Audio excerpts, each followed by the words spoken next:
Welcome back to Crazy D Ranch and Rabbitry. I'm Laura, and today we're going to can some ground beef.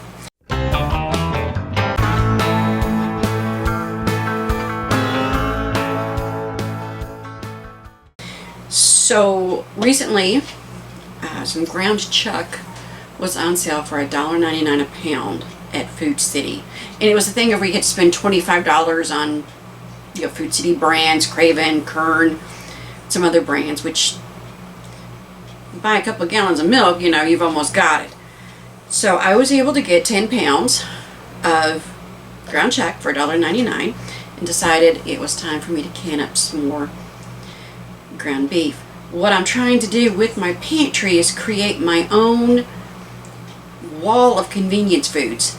Something where it's, oh, darn it, I forgot to lay out the ground beef, or I'm too tired to, I've been busy or something's been going on and I'm just too tired to brown the beef in order to make the chili or the tacos or the spaghetti or whatever.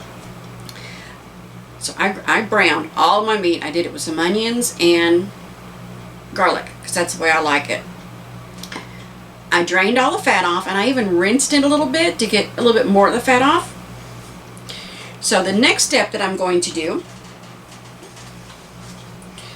I have sterilized my rings and my flats, and I'm going to cold can it because I had to do this in steps. So I have some pint jars, because a pint jar will hold about a pound of meat. So I have kind of warmed this up, not hot, everything's cold, but I've warmed it up, kind of drained off more of the grease, rinsed it off, and now I'm just going to fill up my jar. Like I said, this is about a pound's worth. Now the only downside that I have found to canning the meat is that it's like it's real fine. I'm going to press that down. I kind of want to get as much as I can, of course. Because, of course, I kind of want to get it, as full as I can.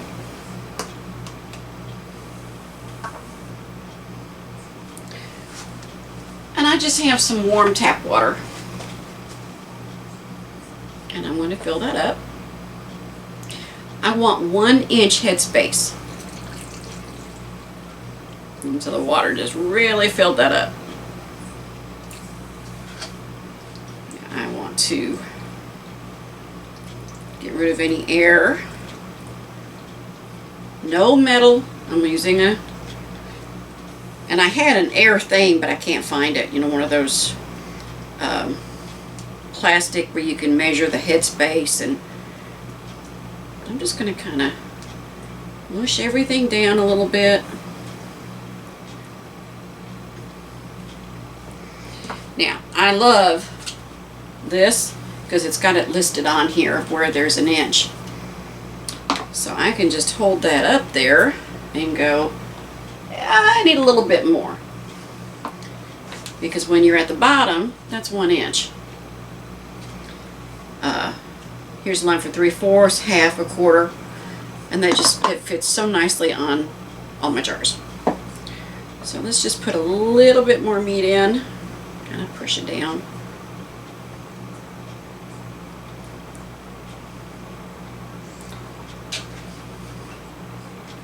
Just a little bit more water.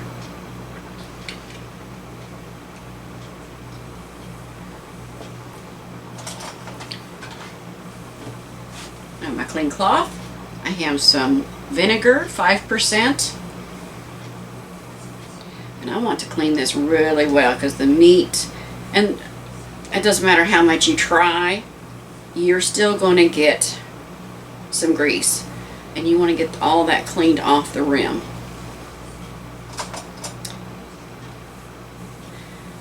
Put that on.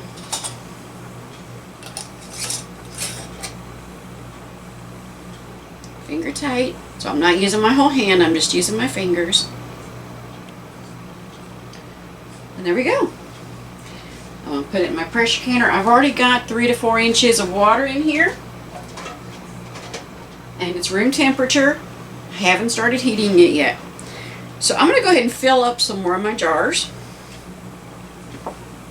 Don't want to waste any of this. Now, I want us to make some, have some chili tonight for dinner. It's one of those things of why go and fix something different when I've already got the beef out. So I am going to save some of my meat. And there is another big bowl like this to be canned. So I should have more than enough. If we make some chili, and I have some corn chips, we'll make homemade versions of Petros.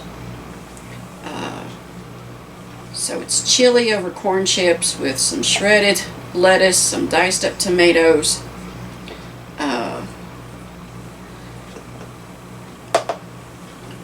some sour cream, olives, you know, whatever you like. That was always a favorite of my mom and me when we'd go out to the mall or something and go shopping. You know, we'd stop and get the Petros.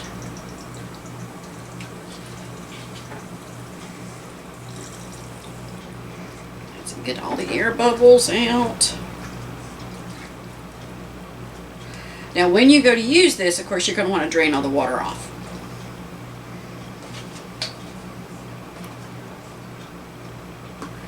And when you get used to it, you can kind of eyeball it and know when you're getting close to your 1 inch. There's the meat on there at the edge, so got to clean that up real good.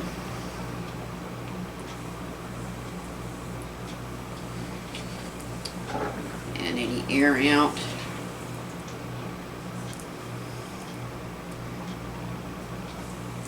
And of course, always make sure your hands are clean before you start this. That ought to be a, you know, kind of a no-brainer. But y'all would be surprised.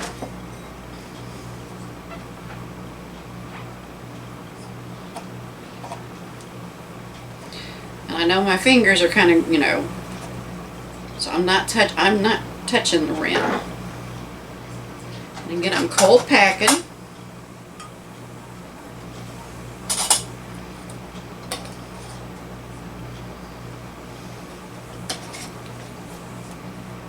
So hot packing is when your jars are hot, your lids are hot, your food is hot, and then you're going to put it into hot water. Cold packing is when the food is cold or room temperature, your jars are room temperature, your lids are room temperature, and your water is room temperature.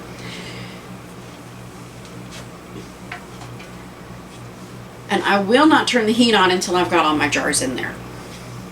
So I can get some more jars in there, so I'm going to fill up some more, and then I'll be back in just a second. Oh, and I cleaned these and sterilized them, and to keep them clean, I put a clean towel in the bottom of my box. So everything is still clean, very sterile. That is an important part of canning. So let me finish getting these put in, and I'll be back. So I've got 10 pints, minus meat for tonight's dinner, minus some meat we had the other night with manwiches. Remember, anytime you can, you do so at your own risk. I'm showing you how I do it. I did get my information from the Institute of Food Preservation. I think that's the name of it. USDA. They do say it's okay, but that is where I got the information for the 1 inch headspace, the kind of rinsing the meat off, but adding water. I have 2 layers, trying to not, you know, I don't want them all touching. I don't want to squeeze them all in on the bottom. So in there,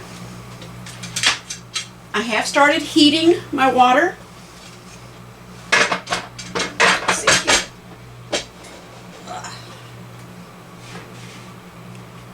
I'm not putting my weight on. I do have a 10 gauge. This is one of those adjustable. If I take it off, that's 5 pounds.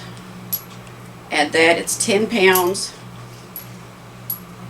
And if I add that one, it's 15 pounds. But I need 10 pounds pressure. Always be sure to check your elevation with anything to see what pressure you need. I'm not putting this on yet. While this is heating up, because I'm going to wait to start seeing some steam coming out of this little vent. While this is heating up, I'll get a clean towel, I'll wipe everything down and sterilize everything, and I'll be ready for the next step. So let that heat up and I'll be back in a minute. Okay, so the water is boiling. I can hear it boiling. I have some water, squirting out of the vent. I have a nice steady stream of steam, and it's been going for about a minute. So I am going to put my weight on.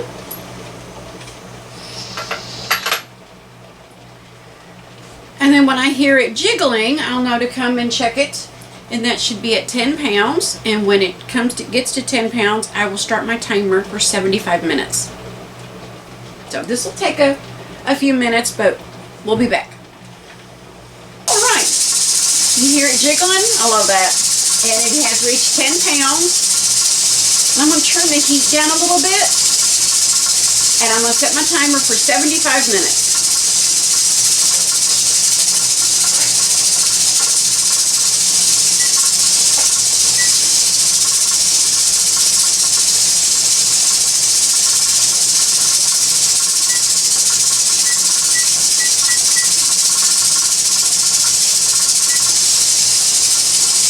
So this is going to wiggle and jiggle for an hour and 15 minutes. At that time, I will turn this eye off, but I will not remove the weight. And I'll tell you why when we come back. 75 minutes passed. I turned the heat off. I let it cool down. There's zero pressure. Let it all cool down naturally.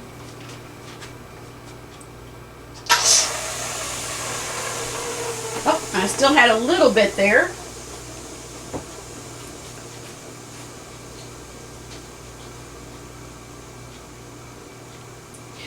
Very important, when you open it, do not open it towards your face. Open it so that it's away.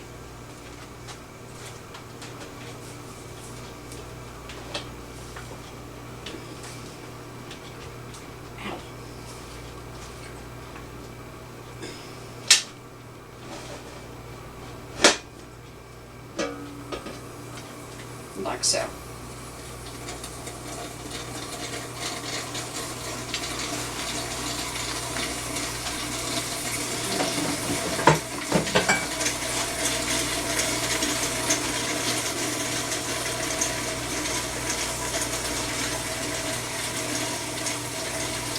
And my trusty little grabbers. I'm just going to get my jars out, put them on a clean towel.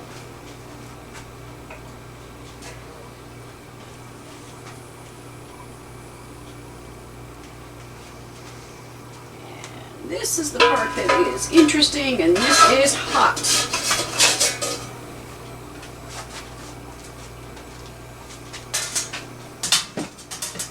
Set it over to the side.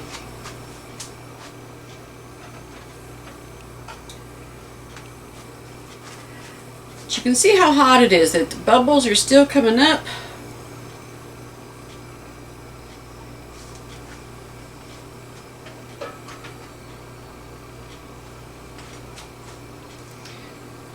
Like I said, there will still be a little bit of grease, even though I tried to not have any.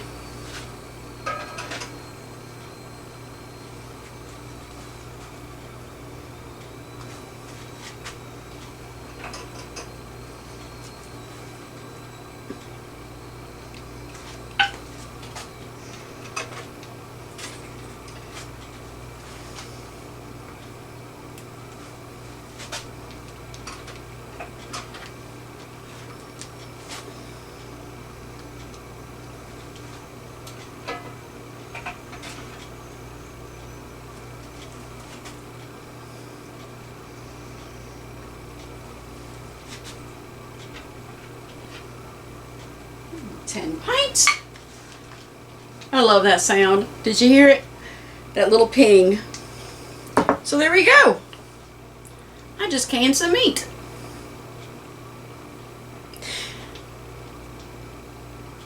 And I think we'll put a card in about a video where I canned some tenderloin, which is so easy. I just drain it out. We can heat it up and eat it. Great on a biscuit. Makes it wonderful for a quick breakfast. I'm going to let these sit for 24 hours. And I will check the seals. I'll remove the rings.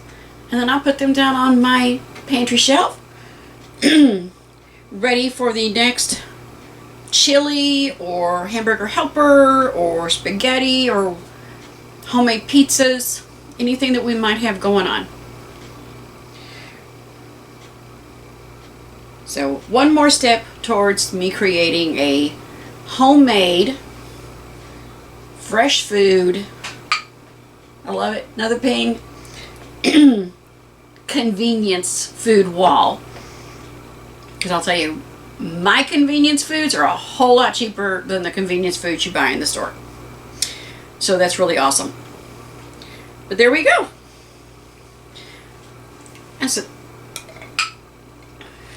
And maybe if I rinsed the meat a little bit more, I could get rid of some more of the grease. Oh, now there's another one. But it should all come to the top and it'll be there and just heat it up. And I'm okay with that. As long as everything seals, I'm good. And now I'm ready to have a, another busy day or so and still be able to make a dinner. How awesome is this? No freezer burn, no getting thawed out, no forgetting to thaw it out. It's ready to go. I hope this has been helpful. I hope you've enjoyed. Don't forget to check out our other videos. And if you are interested in kind of helping out with our rabbitry, check down below for a link to FreeFunder. We are wanting to make a better rabbitry, one that has more free-flowing air, one that is almost a self-cleaning, so no more having to change all the poop trays. And David's already put in automatic waterers, so that's really awesome. But check out FreeFunder if you're interested in I love that. If you're interested in kind of helping us out buy the supplies to create a better, improved, better quality of life for our rabbits, that would be absolutely wonderful. Most importantly, don't forget to come back to the Crazy D Ranch and Rabbitry.